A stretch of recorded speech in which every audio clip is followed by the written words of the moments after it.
Au cœur de Madian, une décision cruciale est prise. Moïse, après des années d'exil, se tient devant son beau-père, Jéthro. Il lui dit « Permets-moi, je te prie, de retourner vers mes frères qui sont en Égypte, pour voir s'ils sont encore en vie. » Jéthro, avec une sagesse empreinte de bienveillance, lui répond simplement « Va en paix ». C'était plus qu'une simple permission, c'était une bénédiction pour la mission que Dieu lui avait confiée. Ainsi, Moïse rassemble sa famille. Il prend sa femme, Tsipora, et ses 2 fils, et les fait monter sur un âne. Dans sa main, il tient fermement ce qui semblait n'être qu'un simple bâton de berger, mais qui était devenu le bâton de Dieu, l'instrument des miracles à venir. Le voyage commence. Ils quittent la terre qui fut son refuge pour s'enfoncer dans l'immensité aride du désert. Devant eux s'étend un paysage de sable et de roches sous un soleil implacable. Chaque pas est un pas vers l'inconnu, vers un destin à la fois terrifiant et grandiose. Moïse marche le visage déterminé, conscient du poids de sa charge. Il n'est plus le prince d'Égypte, ni le simple berger de Madian. Il est le messager de l'Éternel, en route pour défier le plus grand empire du monde. La nuit tombe sur le désert, transformant le paysage en un royaume d'ombre et de silence. Le ciel, d'un noir d'encre, est piqué de milliers d'étoiles, froides et lointaines. Un vent frais se lève, faisant frissonner le sable et siffler entre les rochers. La petite famille se regroupe autour d'un maigre feu de camp, une petite flamme dansante dans l'obscurité immense. C'est dans cette atmosphère pesante, presque palpable, que la tension spirituelle atteint son paroxysme. Alors qu'ils font une halte pour la nuit, un événement mystérieux et terrifiant se produit. La Bible nous dit que sur le chemin, dans le lieu où ils passaient la nuit, l'Éternel rencontra Moïse et chercha à le faire mourir. Imaginez la scène. L'air devient soudainement lourd, le feu crépite étrangement, et une présence invisible mais écrasante se manifeste. Ce n'est pas une confrontation physique, mais une lutte spirituelle intense. Moïse, l'élu de Dieu, l'homme qui a parlé au buisson ardent, se retrouve face à une colère divine qu'il ne comprend pas. La raison de cette menace mortelle est une alliance non respectée, un commandement oublié, la circoncision de son fils. C'est un rappel brutal que l'obéissance à Dieu, même dans les plus petits détails, est une question de vie ou de mort, surtout pour celui qui est appelé à être son porte-parole. Face à ce danger imminent et incompréhensible, c'est Tsipora qui agit. Elle, la fille d'un prêtre de Madian, comprend instinctivement l'urgence de la situation. Elle saisit une pierre tranchante et accomplit elle-même le rite de la circoncision sur son fils. La scène est empreinte de détermination et de foi. Dans un geste rapide et décisif, elle touche les pieds de Moïse avec le prépuce et déclare « Tu es pour moi un époux de sang ». Par cet acte, elle ne fait pas que sauver la vie de son mari. Elle scelle l'alliance de sa famille avec le Dieu d'Israël. Elle démontre une compréhension profonde de la sainteté divine et de l'importance des commandements. C'est un acte d'obéissance radicale, accompli dans la précipitation et la peur, mais qui apaise instantanément la colère divine. Aussitôt l'acte accompli, la présence menaçante se retire, qui se déchire. Une lumière douce semble revenir. Moïse est sauvé, non par sa propre force ou sa propre sagesse, mais par l'intervention rapide et la foi de sa femme. Cet épisode, souvent énigmatique, nous enseigne que la mission divine exige une consécration totale et une obéissance sans faille.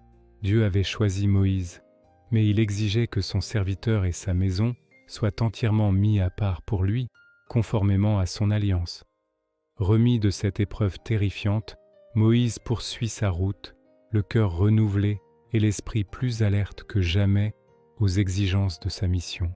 Pendant ce temps, Dieu prépare la suite des événements. Il s'adresse à Aaron, le frère de Moïse, en Égypte. Il lui dit « Va dans le désert, à la rencontre de Moïse ».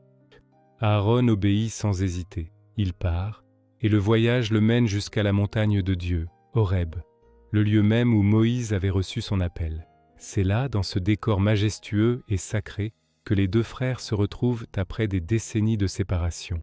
Imaginez l'émotion de ces retrouvailles. Aaron voit arriver cet homme qui est à la fois son jeune frère et le prophète de l'Éternel. Moïse voit en Aaron non seulement son aîné, mais aussi le porte-parole que Dieu lui a promis. Ils s'embrassent et la fraternité scelle la mission divine. Moïse raconte alors à Aaron tout ce que Dieu lui a ordonné de dire et lui décrit tous les signes et les prodiges qu'il lui a commandé d'accomplir. Ils ne sont plus seuls.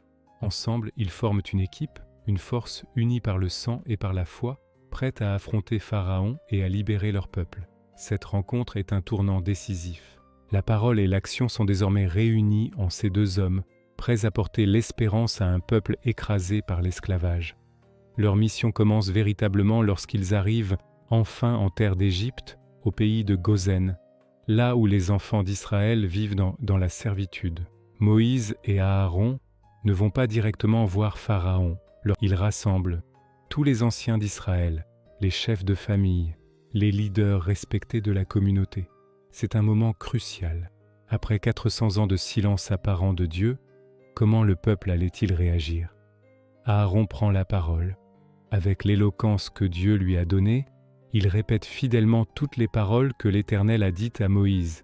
Il explique le plan de Dieu pour les délivrer, la promesse d'une nouvelle terre, une terre où coule le lait et le miel. Les visages des anciens sont d'abord marqués par le scepticisme, la fatigue de générations de souffrance. Mais les mots d'Aaron, inspirés par Dieu, commencent à faire fondre la glace de leur désespoir. Puis, pour confirmer la véracité de ces paroles, Moïse accomplit devant eux les signes que Dieu lui a donnés. Le bâton qui se transforme en serpent, la main qui devient lépreuse puis guérit instantanément. Ce ne sont pas des tours de magie, mais des preuves tangibles de la puissance de l'Éternel. La foi, longtemps endormie, commence à renaître dans les cœurs. La réaction du peuple est immédiate et unanime. Devant la parole de Dieu transmise par Aaron et la puissance divine manifestée par Moïse, le doute laisse place à la conviction. La Bible nous dit que le peuple crut. C'est un moment d'une puissance émotionnelle extraordinaire. Après des siècles de prières qui semblaient sans réponse, ils comprennent enfin que Dieu ne les a pas oubliés. Ils apprennent que l'Éternel a visité les enfants d'Israël, qu'il a vu leur affliction, leur souffrance sous le joug égyptien. Cette reconnaissance, ce simple fait que Dieu a vu leur misère, est en soi une source de réconfort immense. Alors, dans un mouvement spontané et profond, le peuple tout entier s'incline et adore. Des hommes, des femmes, des anciens, tous se prosternent, le front contre la terre qui a été témoin de leur esclavage. C'est un acte d'adoration pure, un mélange de gratitude, de soulagement et d'espérance retrouvée. Pour la première fois depuis des générations, un souffle de liberté parcourt le peuple d'Israël. La mission de Moïse et Aaron a franchi sa première étape avec succès. Le peuple est uni derrière eux, prêt à suivre les directives de Dieu. La confrontation avec Pharaon peut maintenant commencer. Merci d'avoir regardé cette vidéo. Si ce récit vous a touché, n'hésitez pas à aimer, partager et à vous abonner à notre chaîne pour ne rien manquer des prochains épisodes de cette histoire fascinante. À très bientôt.